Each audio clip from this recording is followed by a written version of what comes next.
आज हम स्टार्ट करेंगे एक्सरसाइज 2.1 क्वेश्चन नंबर 2।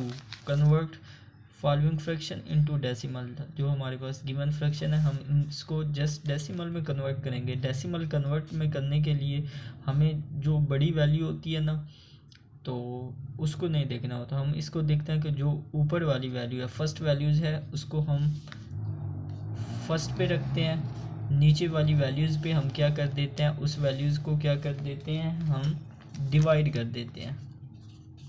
ये इसका रूल होता है। अब 25 तो बड़ी वैल्यू है, 17 छोटी वैल्यू है, तो हम इसको इस पे डिवाइड नहीं कर सकते।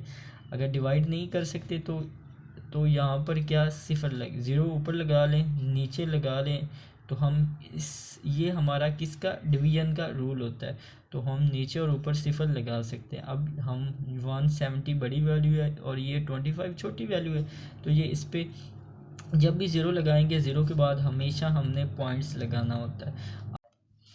अब 25 को अगर आप 6 के साथ मल्टीप्लाई करें तो ये आपका 150 बनता है। अगर हम इसको 7 पे मल्टीप्लाई करेंगे तो ये 170 वैल्यू आ जाएगी, इससे बड़ी वैल्यू आ जाएगी। तो हमने इसे या इसके इक्वल वैल्यू लेनी होती है या इससे छोटी वैल्यू लेनी होती है। अब जब भी डिवीजन का रूल ये है कि जब भी दो वैल्यूज़ डिवाइड हो रही हैं तो वो सब्ट्रैक्ट हो रही होती हैं। अब इसमें से बाकी कितना बच गया, 2 रिमाइंडर, 20 में रिमाइंडर बच गया। अब जो 25 है 20 है वो छोटी वैल्यू है और 25 क्या है, बड़ी वैल्यूज़ है। हम अगेन ऊपर 0 लगा लेते हैं और नीचे भी 0 लगा लेते हैं। जब एक टाइम हमने पॉइंट्स लगा लिया है, किसी भी आंसर के अंदर 2 पॉइंट्स हम नहीं लगा सकते, पॉइंट्स जस्ट एक वैल्यूज़ ही आती है। अब एक पॉइंट लग गया, अब 0 लगा के आगे हमें पॉइंट्स लगाने की ज़रूरत नहीं। अगर यहाँ पर हम पॉइंट लगाएंगे तो ये हमारा क्वेश्चन रॉन्ग हो जाएगा। अब 25 को अगर हम 8 के साथ मल्टीप्लाई करें तो ये तो 200 आ रहा है, ठीक है। तो हमें तो इक्वल वैल्यू चाहिए थी, तो ये इक्वल वैल्यू हो गई है, तो इसका रिमाइंडर कितना बच गया, 0 बच गया। अब जब हमने 17 को 25 पे डिवाइड किया था तो हमारा आंसर ये वाला हमारा आंसर होगा। तो हम यहाँ पर इसको लिख लेंगे। 7 को जब हमने 25 पे डिवाइड किया तो हमारा जो डेसिमल का आंसर 0.0608 वो आ गया है। अब क्वेश्चन नंबर 2 के अंदर आई होप आपको इस क्वेश्चन से सारे क्वेश्चन की जो फर्स्ट की जितनी भी चीज़ें रहेंगी आपको क्लियर हो जाएंगी।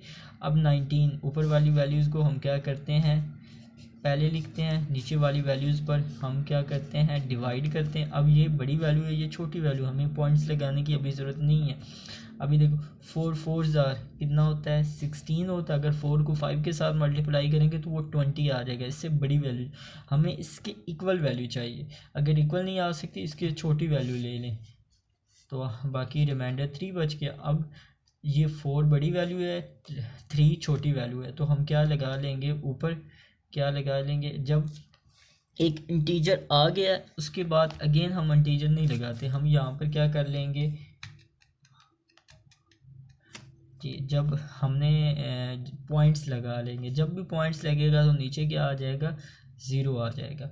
अब 4 को अगर हम किसके साथ मल्टीप्लाई करें तो आंसर हमारा 13 आता है, 13 वो नहीं आता। अगर 4 7 कितना होता है, 28। 4 को अगर हम 7 के साथ मल्टीप्लाई कराएं तो आंसर हमारा 28 आता है। रिमाइंडर कितना बच गया, 2 बच गया। अब 2 छोटी वैल्यू है और ये बड़ी वैल्यू है, तो हम अगेन अब जब पॉइंट लग गया अगेन पॉइंट नहीं आएगा, हम क्या लगाएंगे, 0 लगाएंगे। पहले पॉइंट आता है फिर 0 आता है। यहाँ पर भी ऊपर भी 0 लगेगा, नीचे भी 0 लगेगा। 4 5 कितना होता है, 20 आता है, तो हमें रिमाइंडर अपना चाहिए था, रिमाइंडर हमारा 0 आ गया। रिमाइंडर 0 आ गया तो ऊपर वैल्यू जो बचेगी वो हमारा डेसिमल नंबर्स होगा। अब 19 को हमने, हमारी डेसिमल आंसर क्या आ गया, 4.705 आ गया। बाकी भी क्वेश्चन बिल्कुल इसी के रिलेटेड हैं, वो आप खुद कर सकते हैं। I hope